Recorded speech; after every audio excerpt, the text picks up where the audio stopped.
लेकिन किसानों की हालत क्या है? चाहे सरकार आपकी हो चाहे हमारी हो, सरकार पीड़ित, किसान पीड़ित है कि किसानों से 1.5 साल से पैसे लिए हुए हैं डिमांड नोटिस के। आप लोगों ने बंद की है या इंश्योरेंस कंपनियों को पैसे नहीं दे रहे हो, ये क्या है? जब भी प्राइवेट हॉस्पिटल वालों को फोन करते हैं कि चिरंजीव में इलाज करोगे, कि नहीं बजट नहीं आ रहा है, बजट नहीं आ रहा है।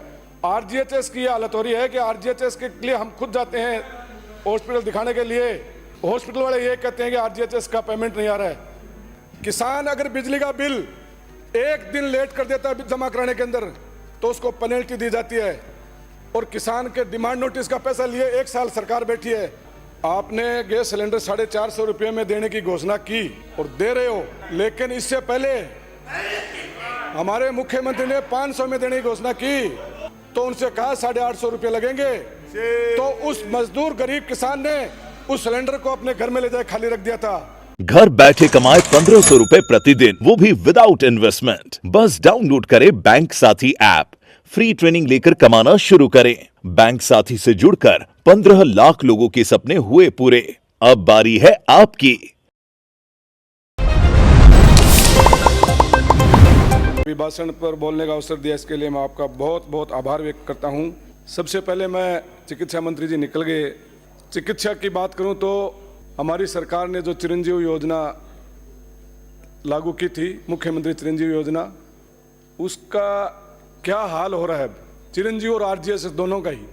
आरजीएचएस में आप और हम भी आते हैं, चिरंजीव में आप आम आदमी आता है। चिरंजीव में आम आदमी के ऊपर चाहे सरकार आपकी हो या हमारी हो, कोई मेहरबानी नहीं थी। वो अपने 850 रुपये जमा करा करके और प्रीमियर ले रहा था इंश्योरेंस से, उसको भी आपने कम कर दी, और कम तो कर दी, न किसी को इलाज मिल रहा है, न किसी को कोई जांच हो रही है, न दवाई मिल रही है।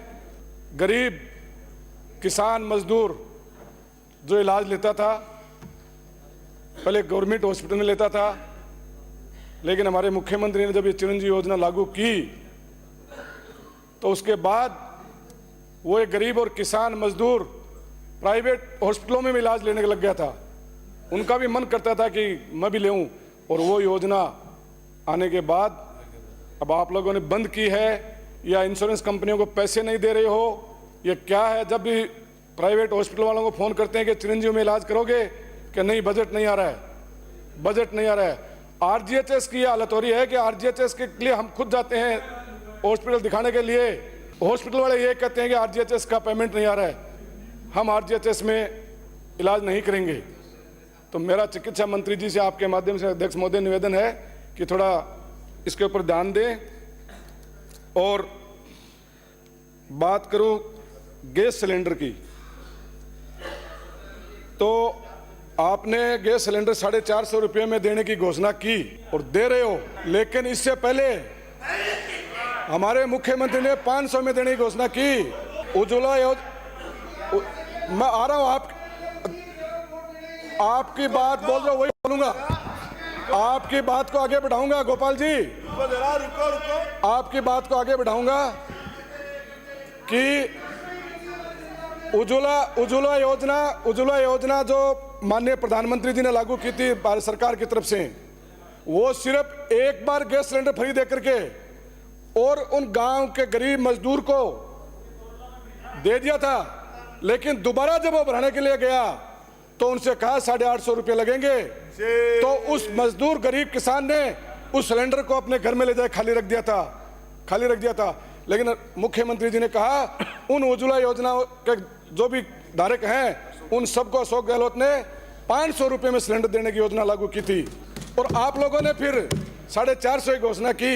अगर आप ही करते 50 रुपये कम किया, क्या मेहरबानी करी, 50 रुपये तो कम किया, 450 रुपये 500 में से आप करते तो पूरे भारत में करते, जहां जहां आपकी सरकार थी वहां करते, तब मानते कि आप लोगों ने गैस सिलेंडर के अंदर राहत दी है लोगों को। बिजली की बात करूं, धन्यवाद माननीय ऊर्जा मंत्री जी आ गए, अध्यक्ष महोदय जी, कि बिजली की बात बहुत बड़ी बड़ी होती है, किसानों के लिए होती है, घरेलू उपभोक्ताओं के लिए भी होती है, लेकिन किसानों की हालत क्या है? चाहे सरकार आपकी हो चाहे हमारी हो, सरकार पीड़ित, किसान पीड़ित है कि किसानों से 1.5 साल से पैसे लिए हुए हैं डिमांड नोटिस के, और उनके किसानों के कनेक्शन नहीं हो रहे, किसानों के कनेक्शन नहीं हो रहे। सुन लो मेरी बात, माननीय चूरू से आने वाले सदस्य। अरे आपका जब था आपने भाषण कर दिया। अरे तो मैं कह रहा हूं ना, मैं कह रहा हूं ना कृपलानी जी, मैं कह रहा हूं ना, मैं कह रहा हूं। माननीय मुख्यमंत्री जी पधारे, आपका बहुत बहुत आभार। कि मैं सौभाग्यशाली हूं कि मैं पहले बोला पिछले बजट में, उस टाइम भी माननीय मुख्यमंत्री जी आए थे, आज भी आए। आप बोलिए बोलिए, सुनेंगे। कृपलानी जी, मैं ये नहीं कह रहा हूं कि आपकी, मैं कह रहा हूं सरकार हमारी हो या आपकी हो, किसान पिसीद रहे, किसान पिसीद रहे। किसान को 1 साल से डिमांड नोटिस के पैसे जमा हो गए, लेकिन कनेक्शन नहीं मिल रहा है, कनेक्शन नहीं मिल रहा है। उस किसान को, उस किसान का क्या कसूर है कि उसने 1 साल से डिमांड नोटिस के पैसे जमा करा दिए, लेकिन उसको कनेक्शन नहीं मिल रहा है। अगर बिजली का बिल, माननीय सदस्य, माननीय मंत्री, आपका जब नंबर आए तो आप भी बोलना। उसके बावजूद आप सब बोल रहे हो, कुछ तो गरिमा रखो सदन। बैठे बैठे न बोले। माननीय अध्यक्ष महोदय, किसान अगर बिजली का बिल 1 दिन लेट कर देता है जमा कराने के अंदर, तो उसको पेनल्टी दी जाती है।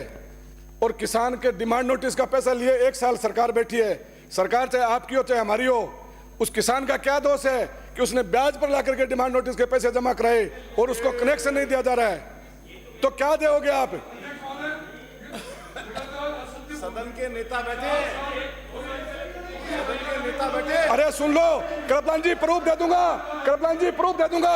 अध्यक्ष महोदय, मैं प्रूफ दूंगा, 1 साल से डिमांड नोटिस जमा किया, मैं प्रूफ दूंगा ला करके। इधर देखिए, मैं प्रूफ दूंगा अध्यक्ष महोदय, प्रूफ दूंगा मैं ला करके कि 1 साल से किसान का पैसा डिमांड नोटिस जमा कराया हुआ है और उसको कनेक्शन नहीं मिल रहा है। अध्यक्ष को संबोधित मैं करके आपसे बोलो। विगित कर रहा हूं कि अध्यक्ष महोदय, आपका टाइम हो रहा है। दूंगा कि किसान का 1 साल से पैसा जमा है और उसको कनेक्शन नहीं दिया जा रहा है डिमांड नोटिस का। अगर आप चाहो तो मैं कल ही प्रूफ पेश कर दूंगा आपको। तो फिर और मैं क्या कर रहा हूं? ये करे एक भी बाकी नहीं है, कृपलानी जी करे एक भी बाकी नहीं है। महोदय, अध्यक्ष महोदय, बिजली का ट्रांसफार्मर जल जाता है और किसान फोन करता है, लाइनमैन को कहता है या अधिकारी को फोन करता है कि मेरे ट्रांसफार्मर जल गया। लाइनमैन कहता है मेरे बस की बात नहीं है, अहीन साहब को फोन करो। अहीन साहब को फोन करते हैं तो कहते हैं एक्शन साहब को फोन करो। और किसान के पास क्या लाइनमैन के अलावा एक्शन के नंबर बहुत कम मिलते हैं, और मिलते हैं तो एक्शन साहब कहते हैं एसी साहब का फोन करो, और एसी साहब फोन उठाता नहीं है। और जब फिर हमारे पास फोन आता है, चाहे बीजेपी का हो चाहे कांग्रेस का जनप्रतिनिधि, उनके पास फोन आता है तो वो एसी को फोन करते हैं, तब जाकर के किसान को ट्रांसफार्मर मिलता है।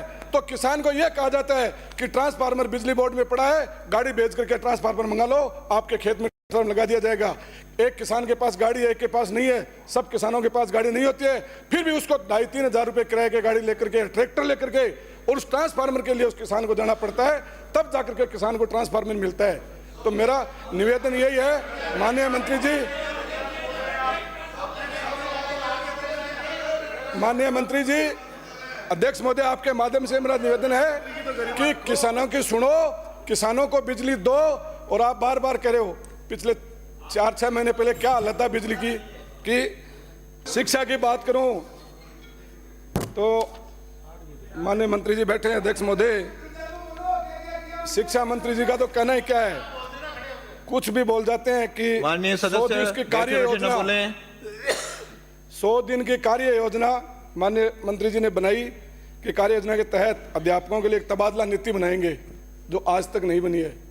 वो जो बैठे हैं शिक्षक कि हमारा कभी भी हम जाके हमारा जिले में जाएंगे, हमारी तहसील में जाएंगे, वो नीति आज तक नहीं बनी। आपने कहा था 100 दिन में बना देंगे, 100 दिन में बना करके तबादला नीति को लागू कर देंगे, जो आज तक भी नहीं बनी। आपने स्कूल खोलने की बात की, बहुत अच्छी आपकी थी घोषणा कि हम स्कूल खोलेंगे। ने माननीय मुख्यमंत्री जी, माननीय शिक्षा मंत्री जी, मैं आपको ये बताना चाहूँगा कि विकास की एक क्रमिक अवस्था नवजात शिशु किशोर से युवा बनता है। सरकार हमारी आती है तो इस नवजात शिशु को हम युवा अवस्था में खड़ा कर देते, लेकिन आपकी सरकार और आपके द्वारा सिर्फ नाम परिवर्तन करने का काम गत 1 वर्ष में किया गया है। 1 साल में नाम परिवर्तन के साथ साथ आपकी सरकार छिंद्रवेषण, आलोचना एवं जांच कर देंगे, इससे आगे नहीं बढ़ पाई। 1 साल में 10 योजनाओं के अधिक नाम बदलने से क्या हुआ, राजीव गांधी हुआ मित्र, आप और कोई नाम कर देते। वाइंड अप करिए, बेचारे हो गया टाइम आपका। स्कूलें बंद कर दिया आपने, 450 खोलने की बात की थी कि खोलेंगे, 450 स्कूलें बंद कर दी। पीएचडी मंत्री जी बैठे, पीएचडी के अंदर हालत यह है कि आज भी एक ट्यूबवेल की अगर मोटर जल जाए तो अधिकारी कहते हैं हमारे पास बजट नहीं है, मोटर कहां से लाए। पाइप लीकेज निकालने के लिए, पाइप लीकेज निकालने के लिए गांव के अंदर लीकेज नहीं निकली है पाइपों की। अधिकारियों को हम कहते हैं मीटिंग में, विक्रम सिंह तो कहते हैं साहब जाखल। बजट नहीं है।